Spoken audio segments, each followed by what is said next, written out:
I am from Buffalo. I grew up there. I go out, I do comedy a lot, a little bit on the road, as much as I can. And I always get introduced as the comedian from Buffalo, which leads to a weird scenario where people want to talk to me about the Buffalo Bills. And listen, I don't care if you guys have any opinions on the Buffalo Bills because I don't watch football. So like I'm the wrong person to talk to about this, but that never stops them. Fortunately, some of their questions are very easy for me to answer. Like I was like out of town one time doing a show and these two guys come up to me afterwards. And I don't know if you know this, but Buffalo Bills fans call themselves the Bills Mafia. Yeah, this guy does. Yeah, yeah. Yeah, you've seen them fall through tables. That's how you know them. Like, yeah, those are those guys. So, like, two guys come to me and they ask me what kind of events the Bills Mafia puts on. And I had to explain to him that the Bills Mafia is not as organized as the name Mafia would imply. It's really more if the Mafia was all Fredos. That's the Bills Mafia. When they say you're sleeping with the fishes, it's because you passed out in a creek. Like, that's the kind of thing that they're doing. They have a Don, but it's just a guy named Don, and he doesn't have an office or a suit. He has a camping chair and a 30-pack, and yes, it is the day of his daughter's wedding, but he's not allowed with 100 yards of her, so it really doesn't matter. I got my hair cut just before I came out here, and I get it cut by a friend of mine who does it in her house because she does a really good job. But she has kids, and when I'm there, you're entertainment for her kids, whether you want to be or not. And I'm sitting there in a chair, and her 11-year-old daughter runs in front of me and, like, strikes this pose. She's like, do you think boys would like this? And I just go, oh, honey, don't worry. Boys are easily impressed, which is the nicest way I can explain to an 11-year-old girl, like, your future is filled with dudes with no standards. Like, don't worry about this. You are so much more concerned than you should be. It threw me off a little bit because, like, when I was her age, I still thought girls were gross and scary, to be honest with you, you know? Like, I went through phases. I got a little older. I was like, you know, I like girls. Maybe they're not so gross.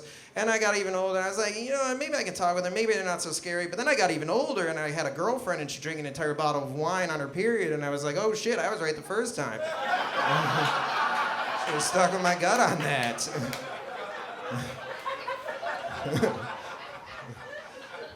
Oh man, I don't make great choices dating.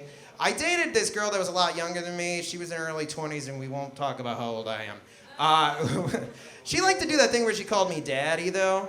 And I'm not gonna say I'm mad about it, but here is the thing that she should have been aware of. If you call me daddy, don't be surprised when I am also disappointed in you.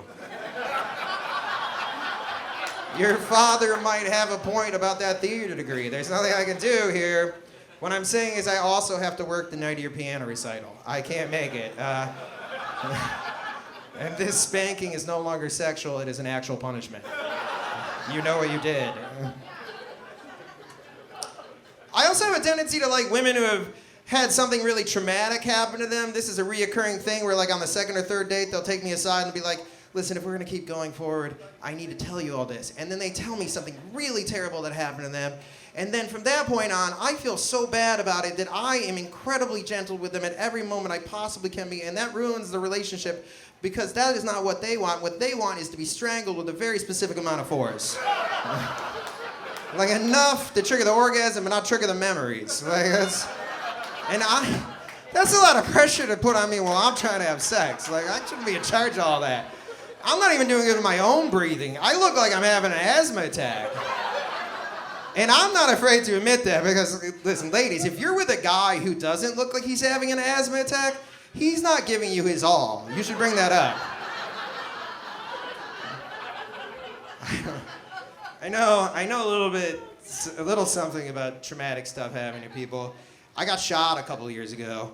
Sorry. I have no good segue into this. You can't be like there's no good comedy way to do this. I can't be like, what's the deal with bullets in your body? It doesn't work. Like I have no way to get into this. Like, exactly.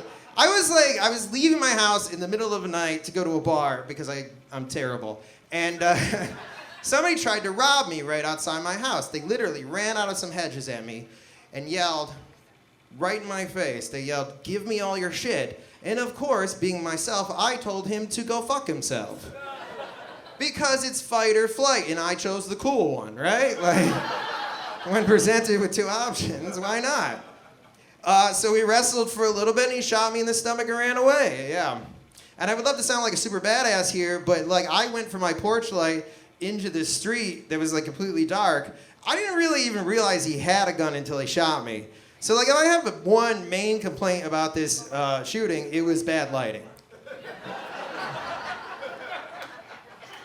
So like fortunately all the neighbors heard, everyone calls 911, ambulance gets there very quickly, they pick me up, they start driving me to the hospital. They ask that question they ask like every time something happens to anyone. They're like, did you have any drugs and alcohol tonight? And I was like, no, but that was the plan. Thanks for bringing that up. Making me feel great right now about my night. The EMTs laughed at that. I get to the surgery room, they wheel me to surgery. The surgeons ask the same question. Now, stand-up comedians reuse jokes. So I say the same thing to the surgeons, and they don't laugh at all, which made me feel I'm like, come on, guys, I'm dying up here.